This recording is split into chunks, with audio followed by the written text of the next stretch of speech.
our love. If it's our justice is waking justice. Hey, what's up everybody? This is Austin Haynes with the Waking Justice Project, and this is your daily wake-up call.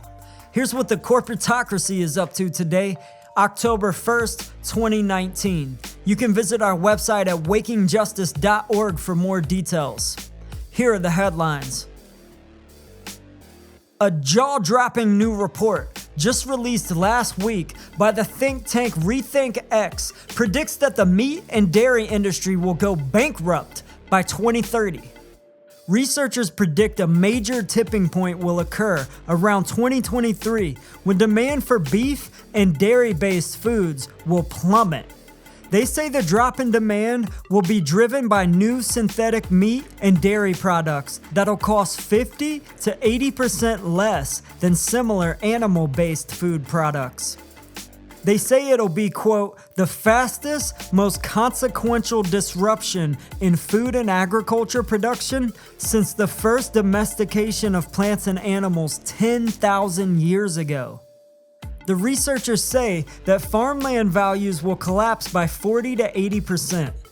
Currently, over 80% of all agriculture lands are used by animal agriculture to graze farmed animals and to grow feed crops for farmed animals. And since about 70% of all the grain that's grown in the US is used to feed farmed animals, the researchers predict that the farmland values will collapse by 40 to 80%. They say that by 2035, about 60% of lands now used for meat and dairy production will be freed up for other uses, including reforestation. As we have previously reported, there's another study where scientists determined that if just 41% of all lands now used by big meat and dairy were returned to native forest, those new forests would sequester more greenhouse gases than humans have put into the atmosphere since the beginning of the industrial age. That would not only halt climate change, it would reverse it. The researchers also predict major improvements in human health due to transitioning away from the animal-based foods of the standard American diet. And that the massive use of fossil fuels by big meat and dairy will plummet as well. And that's where we realized the huge flaw in this report. The researchers do not account for the obvious major pushback these innovations will get by corporate elites, especially by big banks and big oil. Indeed, we've seen this before, back in the 1980s when GM tested the new electric car. Consumers loved it, but big oil and big banks killed the electric car, all to protect oil profits and the petrodollar system.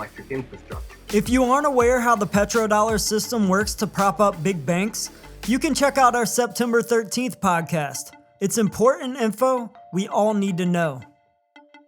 And most folks don't know that big meat and dairy is a major driver for the petrodollar system. Here's how.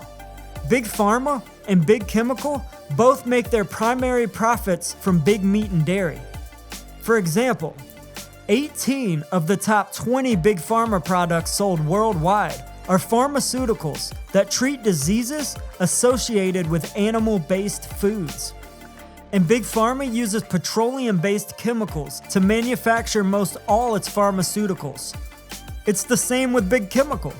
Big Chem uses petrochemicals to make all its fertilizers and pesticides for meat and dairy production. These are massive, multi-trillion-dollar industries, and the researchers are naive to ignore the obvious, massive pushback that'll come from those corporate elites. That's why the agroecology movement is so important. Folks may know about agroecology through the work of Vandana Shiva from India.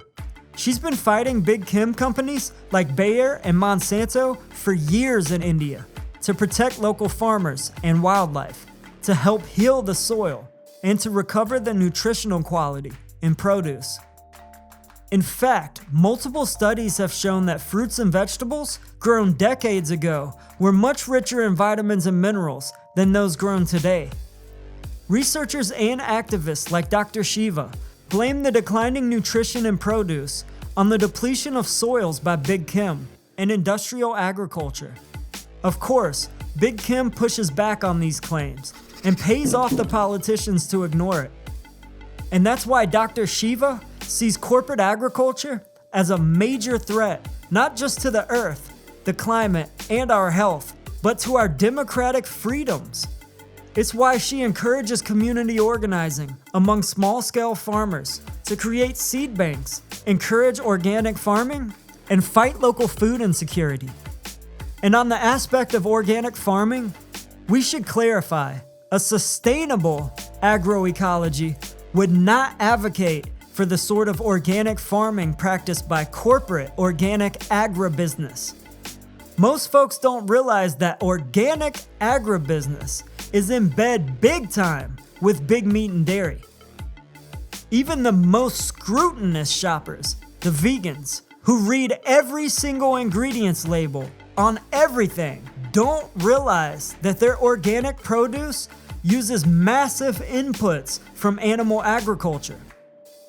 Of course, grocery store produce doesn't have ingredients labels, but if they did, they'd read something like, made with blood meal, bone meal, feather meal, or fish meal, and animal manure from factory farms. Those ingredients are gathered from slaughterhouse floors and used in most all commercial organic fertilizers. In fact, organic fertilizers use more animal inputs than conventional fertilizers for conventional produce. That's why small-scale farmers all over are transitioning to so-called biocyclic or plant-based farming. In the US, farmers call it veganic agriculture, which uses natural, plant-based composts and cover crops for fertilizers, and permaculture methods that attract beneficial wildlife for pest control. And veganic agriculture is especially lucrative for community-based farming, where urban farmers can use the green yard waste from municipal waste streams and green leftovers from local restaurants. At Waking Justice, we believe the agroecology movement and community-based veganic farming is fundamental to the future of food justice in America, and even democratic justice. It was war criminal and neoliberal Secretary of State Henry Kissinger who advised multiple US presidents to adopt his now infamous policies to control the nations, control the oil, and to control the people, control the food. Kissinger has been a key architect in what Pulitzer Prize-winning journalist Chris Hedges calls the corporate coup d'etat of our democracy. If we are to take back our democracy, then we must free the food to free the people. And we believe that just and equitable local food economies are the key building blocks for a resilient revolution against the corporate plutocracy. If you have any interest in getting involved in food policy issues, or if you're interested in getting involved in community-based farming in your area, please feel free to email us at info@wakingjustice.org. We would love to hear from you. And if you want to learn how all of us in the work of global justice can join together in strategic boycott and force this corporatocracy to the people's bargaining table to end all this injustice and corruption and to save our planet, please visit our website at wakingjustice.org. Check out our About page and listen to our first podcast. But we're running out of time, so join us. Peace.